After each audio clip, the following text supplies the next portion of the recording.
protect her. Hey.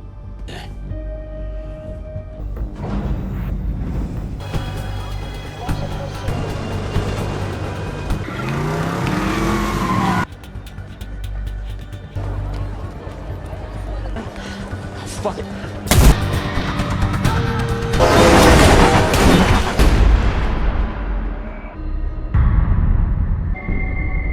Hey guys, today we're diving headfirst into the adrenaline-pumping world of Ballerina 2025, a film that proves a pirouette can be just as deadly as a bullet.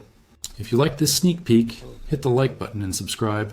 It's the best way to support the channel, and let me know you want more. This flick takes us deep into the lore of a certain assassin-filled universe, specifically following Rooney, a character we only glimpsed before as she navigates a truly brutal path to revenge. We start not with an explosion, but with a quiet, devastating evening that shatters a young girl's world. Young Rooney, a future force of nature, is a child in a quaint home, watching a ballet performance on a flickering television screen, totally unaware her life is about to take a hard right turn into unhappily ever after territory. The soft classical music is abruptly torn apart by the harsh, splintering sound of a door being kicked in. Suddenly, masked figures, moving with chilling precision, flood her family home. The muffled shouts, the thud of bodies hitting the floor, the terrified gasps.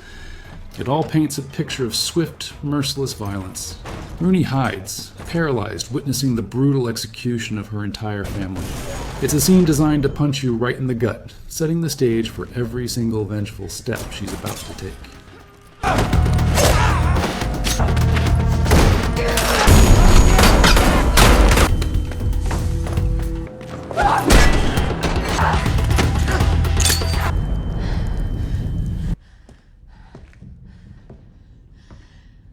Motherfuckers. No one who's ever gone looking has also somewhere in these peaks, deep in the... Thank you. I need a car.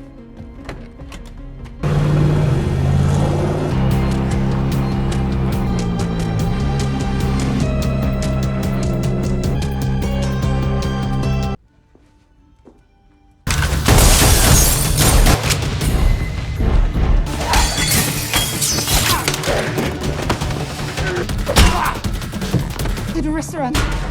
Hurry!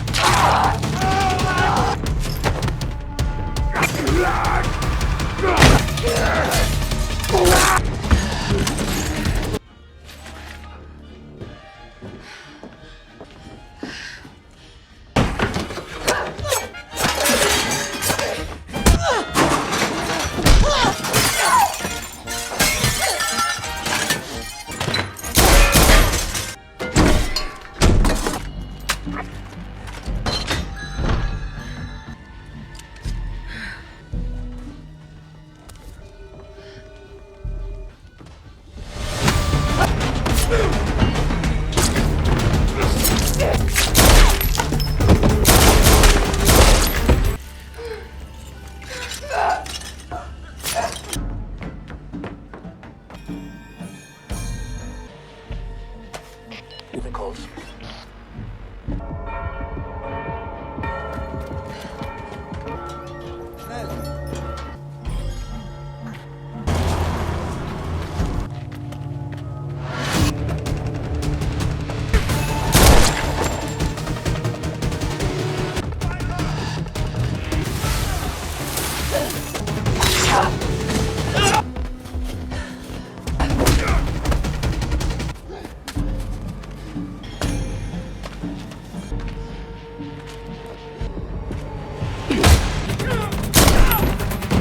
Lena!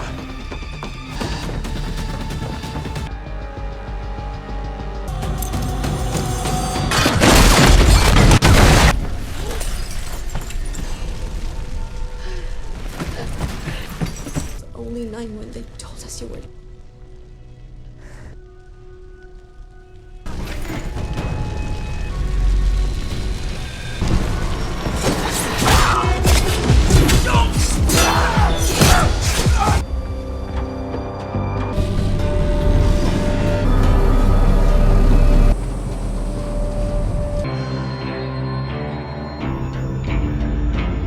The Baba Yaga.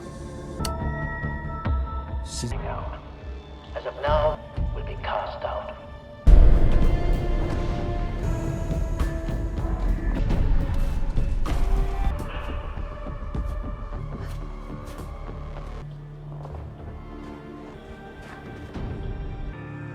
That's up to you. Theater. Eve. That it was my choice.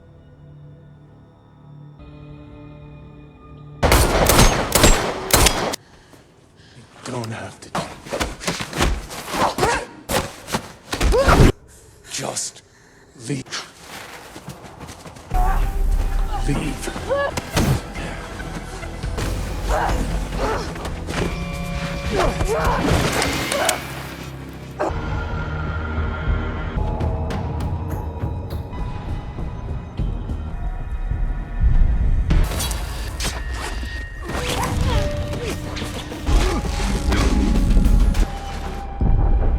Re-engage full protocols. Citizen is now being called to...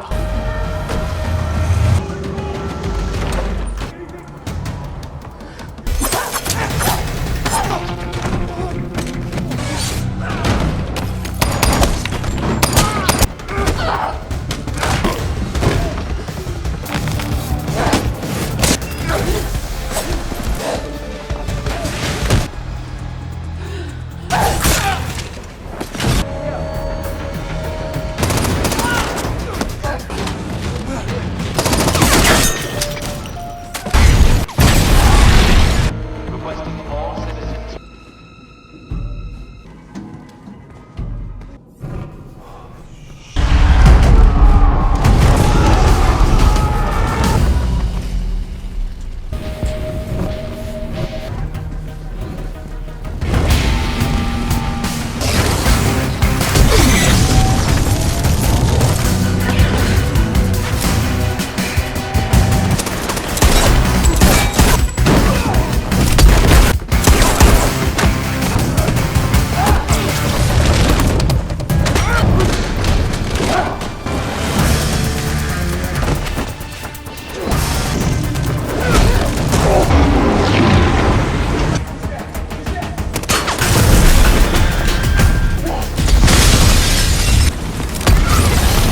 Be on alert.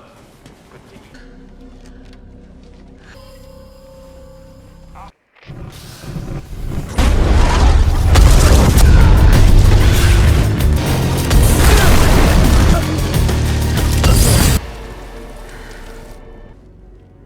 It would be best to seek shelter.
Years later, the shattered fragments of Rooney's childhood have been reassembled, but not into anything recognizable as normal.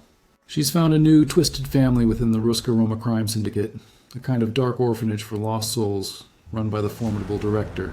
It's less Oliver Twist and more Kill Bill meets Black Swan. We see a much older Rooney, now a lean, mean, pirouetting machine, pushing her body to its absolute limits in a stark, utilitarian training hall.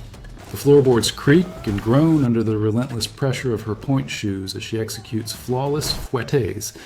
But these aren't just for the stage. Each elegant turn, each graceful leap, is immediately followed by a brutal takedown, a precise strike. We hear the sharp thwack of her bare hands hitting practice dummies, the grunts of exertion, the rapid, controlled breathing.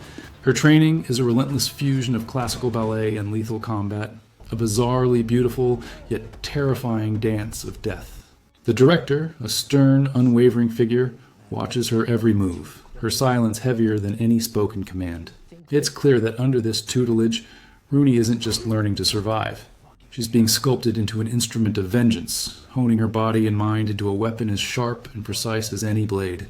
The grief isn't gone. It's simply been weaponized. Rooney's first sanctioned performance is set not on a stage, but in the opulent, glittering confines of a high-stakes auction house. This isn't just an assignment. It's her bloody debut, the moment she truly steps into her role as the Syndicate's elegant enforcer. Dressed in a sleek, almost invisible black gown, she glides through the milling crowd, a ghost among the champagne flutes and hushed conversations. The clinking of glasses, the murmur of indistinct chatter, all form a deceptively peaceful backdrop to her lethal intent. Her target, a smug, well-protected arms dealer, is surrounded by burly bodyguards who look like they eat concrete for breakfast. But they haven't accounted for a ballerina. Rooney observes, blending into the shadows, before initiating her attack. One moment, she's gracefully sidestepping a waiter. The next, she's airborne, executing a flawless jeté that brings her within striking distance of her target. We hear the almost imperceptible snick of a hidden blade, the soft thud of a silenced fall. It's over before anyone even realizes what happened. The target slumps, bodyguards confused. She moves away as fluidly as she arrived, leaving behind only the faintest scent of perfume and the lingering whisper of death. It's an unnerving display of artistry and brutality, proving that some assassins don't need a gun when they have perfect posture and a mean arabesque. You'd think by now people would learn to respect the quiet ones, especially if they can do a triple turn. But Rooney isn't just a tool for the director. She's a woman on a mission, one she's kept simmering beneath the surface of every assignment. Her true objective? Unearthing the truth behind her family's slaughter. This pursuit leads her to a dilapidated, forgotten archive deep within the city's underbelly, a place where secrets gather dust like forgotten memories. The creak of rusty hinges, the whisper of dry paper, and the pervasive scent of mildew fill the air as she slips past a less than competent guard who, let's be honest, probably just signed up for a quiet night of crossword puzzles. Rooney navigates through towering stacks of old, brittle files, each labeled with cryptic symbols. The beam of her small, tactical flashlight cuts through the gloom, illuminating decades of criminal dealings and forgotten faces. She's looking for her faces, her past. The tension is almost palpable, a silent ticking clock as she sifts through countless documents. The subtle rustle of turning pages, the sharp snap of broken binding, these are the only sounds interrupting the deafening silence. Each discovery, however small, is a jolt of electricity, bringing her closer to the identity of those who orchestrated her family's demise. You can practically hear the gears grinding in her head as she pieces together a puzzle made of blood and bureaucracy. This isn't just research, it's an excavation of her own buried trauma. After countless hours hunched over faded documents and cryptic ledgers, the pieces finally begin to click into place for Rooney. Her makeshift war room, a dingy apartment borrowed from a former ballet colleague who clearly prefers not to ask too many questions, is plastered with a spiderweb of photos, newspaper clippings, and handwritten notes. The air is thick with the scent of stale coffee and desperation. We hear the sharp thumbtack sound as she connects another piece of the puzzle on her corkboard, the silence punctuated by the soft scratch of her pen. Then, a name. Not the name not yet, but a significant player. A low-level enforcer named Vasily. He was one of the masked figures she remembered, his cruel eyes etched into her memory. The click isn't just mental, it's almost audible, a sense of grim satisfaction. He's connected to a rival syndicate, the Volkovs, a group known for their ruthlessness and, well, their general lack of taste in interior decor, if their safe houses are anything to go by. This isn't just intel, it's a target. The hunt now has its first tangible prey, a waypoint on her bloody map of vengeance. Her movements become more deliberate, less driven by desperation and more by grim purpose. It's like when you finally find that one missing puzzle piece after tearing your house apart. Except, the puzzle piece is a person, and the tearing apart is metaphorical, mostly. With Vasily's identity confirmed, Rooney's focus narrows, with the precision of a laser-guided missile. She tracks him to a secluded warehouse district, a place where rusty corrugated iron shacks loom under a perpetually gray sky. The harsh clang of metal, the distant drone of unseen machinery, and the biting wind are her only companions.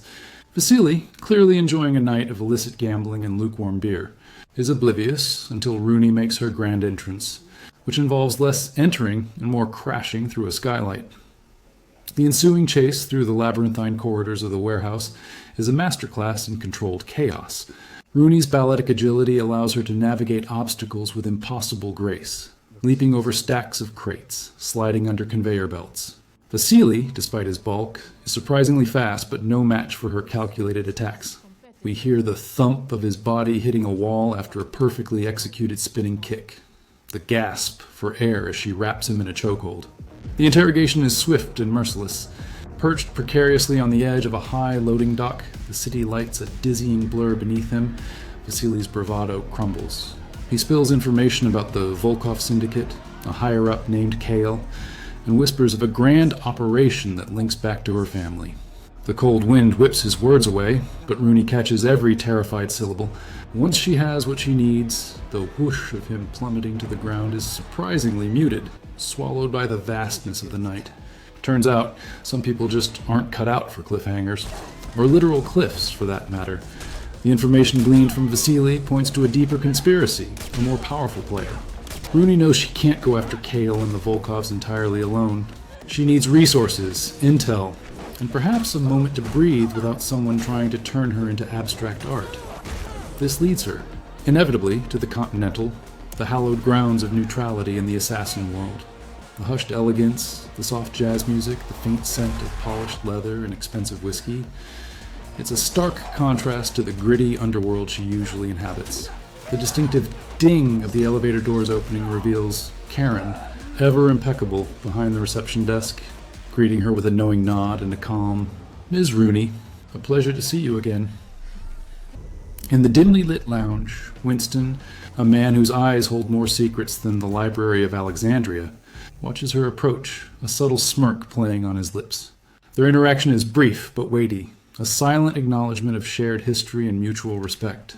Winston, with his usual enigmatic charm, provides a subtle warning about the escalating danger and offers the hotel's resources, emphasizing the rules. The rustle of paper as Karen hands her a new room key, the soft clink of a drink being placed on a table nearby. These little sounds anchor her in this temporary sanctuary. It's a pit stop, a brief calm before the storm, where the biggest danger might just be spilling a drink on Winston's expensive suit. Some sanctuaries come with a very strict dry cleaning policy, apparently. Armed with fresh intel and a temporary reprieve from being actively hunted, Rooney sets her sights on Kale, the Volkov Syndicate's brutal enforcer. His lair? A high-tech of climbing gear against the metal facade, the whoosh of wind whistling past her, the subtle groan of strained muscles. Every sound amplifies the danger and the sheer physicality of her ascent. She breaches a high-floor ventilation shaft with a silent, precise snap of metal. Inside, the muffled hum of server rooms and the distant chatter of guards indicate she's in. The initial wave of security is met with a blur of motion.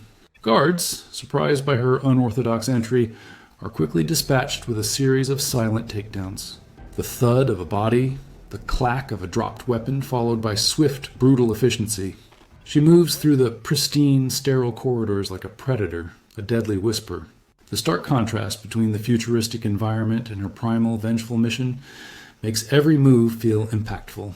It's a reminder that even in the age of digital warfare, sometimes all you need is a really good pair of climbing shoes and a whole lot of anger. And maybe a really effective chiropractor for later. Rooney's path through Kale's lair eventually leads her to the pulsing heart of his operation.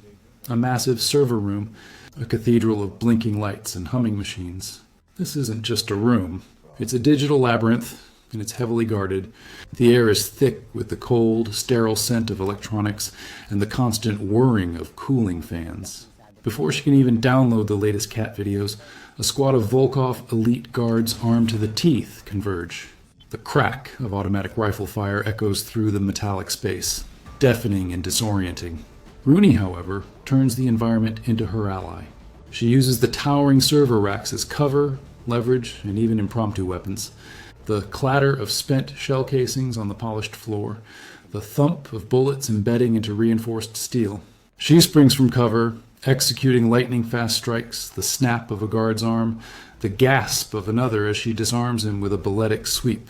A guard tries to flank her, only to be met with a perfectly timed roundhouse kick that sends him sprawling into a rack, causing a shower of sparks and the hiss of damaged wiring. The room becomes a ballet of destruction, a symphony of violence where every movement is precise, every strike intentional. She weaves through the gunfire, a ghost in the machine, leaving a trail of incapacitated guards and sparking electronics. It's a testament to her unique training that she can perform a plie mid-firefight without losing her footing or her lethal edge. Who needs a gym membership when you have an entire server farm of bad guys? After clearing the digital battlefield, Rooney corners Cale in his lavish, albeit now slightly scorched office. The air is thick with the acrid scent of ozone and the heavy weight of unspoken threats. Cale, a picture of sweaty panic despite his expensive suit, is no match for Rooney's icy composure. The clink of her blade against his throat is the only sound breaking the tense silence, more terrifying than any shout. She doesn't just ask questions, she demands answers, her voice a low, steady rumble of controlled fury. Who ordered it? She presses, the single question hanging heavy. Cale, sputtering and trying to bargain, eventually cracks under the relentless pressure and the very sharp persuasion of Rooney's knife. He reveals a name, a high-ranking individual far above the Volkovs, a ghost in the criminal underworld known only as the Puppeteer. This shadowy figure commissioned her family's murder, not for revenge against them, but, as a message to the director, a cruel power play. The rustle of a faded photograph she produces, a picture of her family smiling alive, makes Cale flinch. The realization hits Rooney like a physical blow. Her family was collateral damage, pawns in a game far larger than she imagined. The shiver of Cale's voice as he gives up the final pieces of the puzzle, confirming the depth of the betrayal. It's not just a murder. It's a calculated, cold-blooded act of strategic terrorism within the syndicates. Talk about being caught in the crossfire.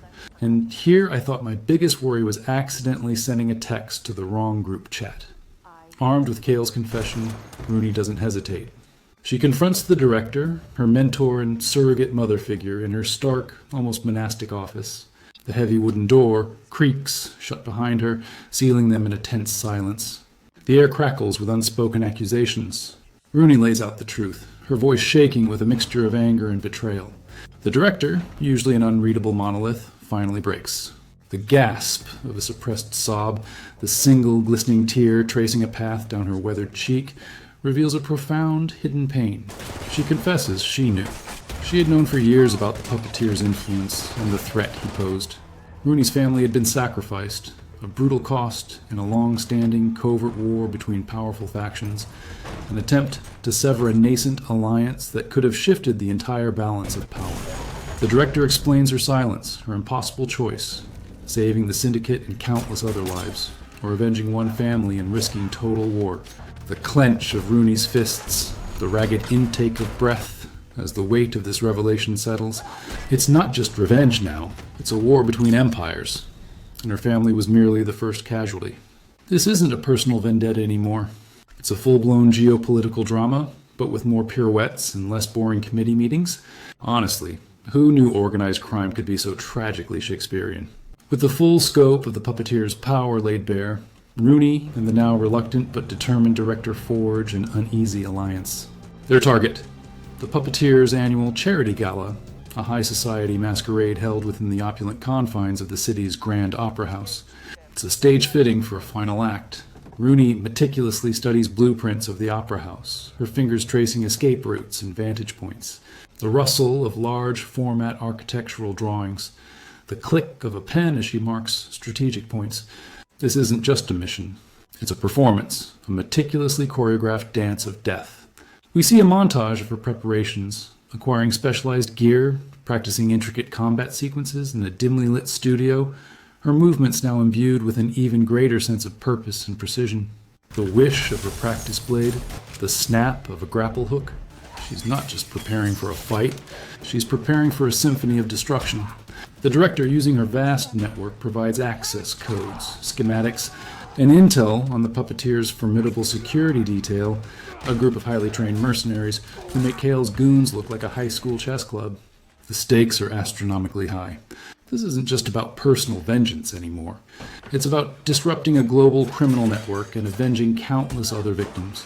She's practically a one-woman Avengers team, but with significantly more elegant footwear. Let's hope the puppeteer appreciates avant-garde performance art. The night of the gala arrives, a dazzling spectacle of wealth and influence. The Opera House, usually a beacon of cultural refinement, is now a gilded cage for a much darker purpose. Rooney arrives not through a shattered window, but through the front entrance, a vision of elegance in a stunning blood-red gown. Her face is obscured by an exquisite mask, her identity a secret among hundreds of other masked elites. The chatter of polite conversation, the clink of champagne glasses, the rich orchestral music filling the air, it all creates a hypnotic, almost suffocating atmosphere. She moves through the throng, a silent predator amidst the swirling colors and muffled laughter. The swish of her dress, the soft tap of her heels on the marble floor are the only sounds she makes. Her eyes, however, are constantly scanning, calculating, searching for vulnerabilities.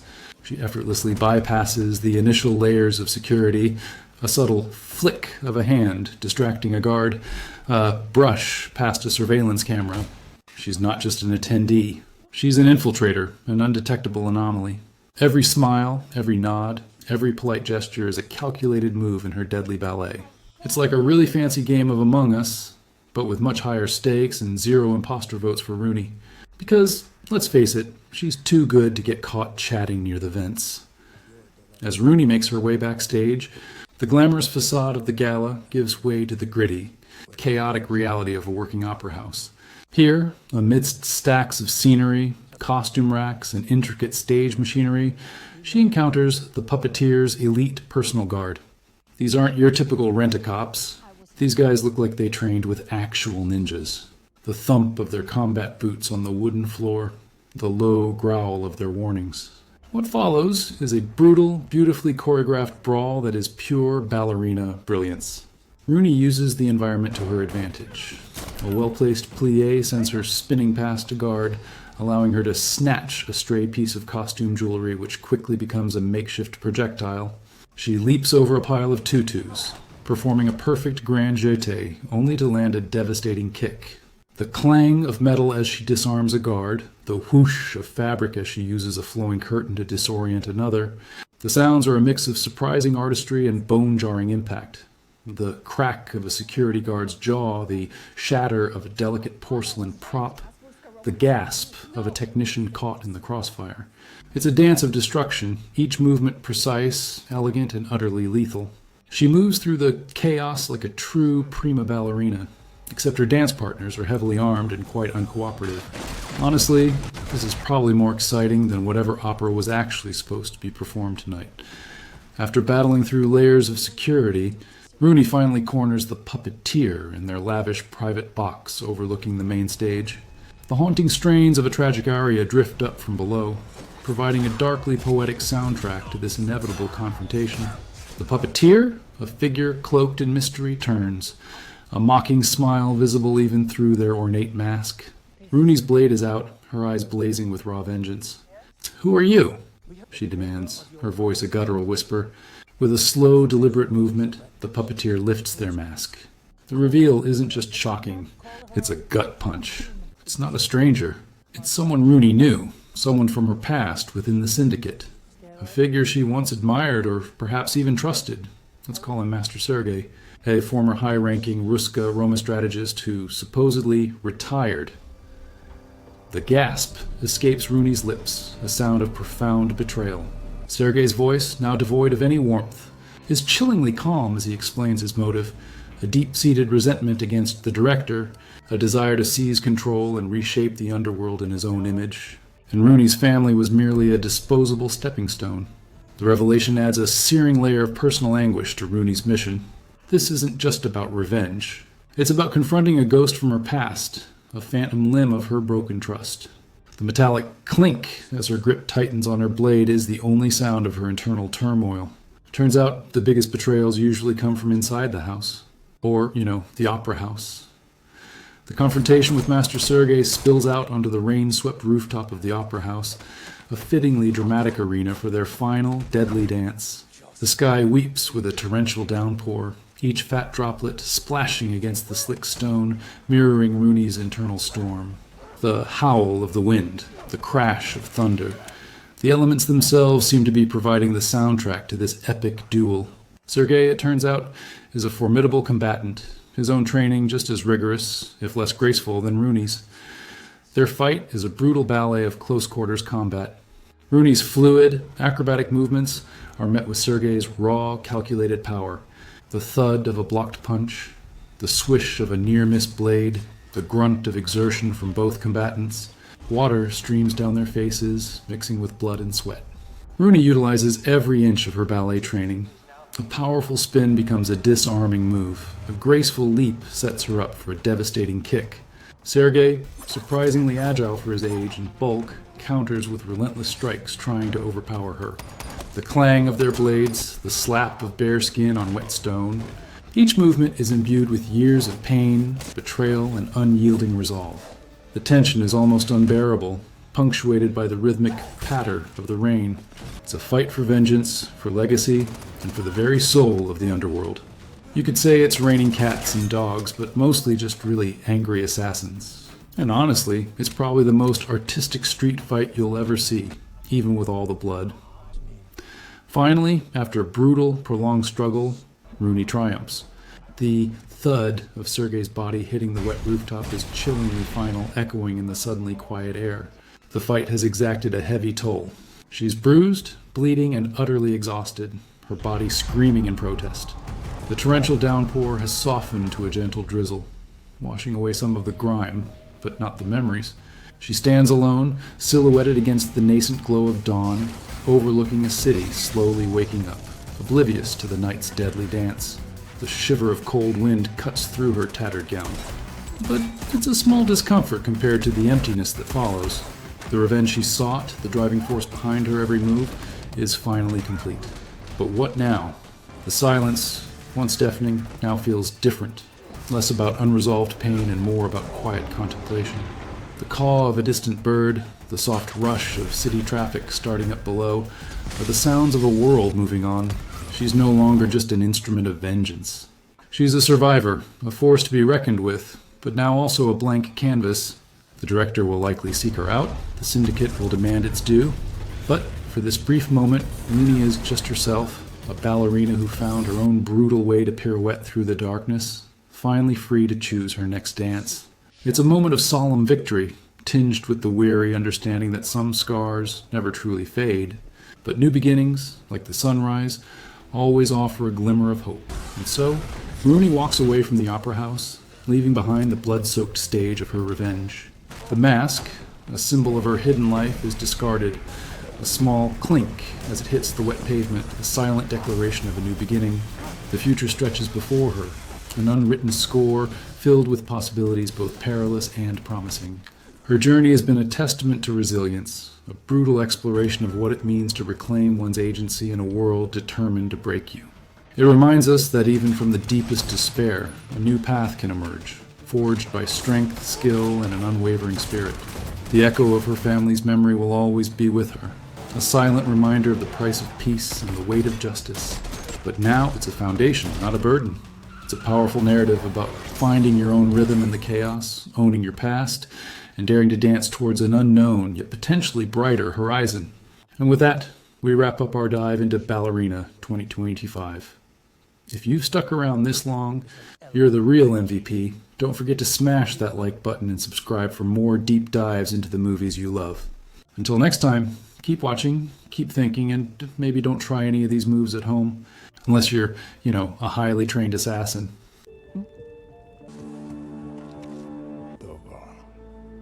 He is dead.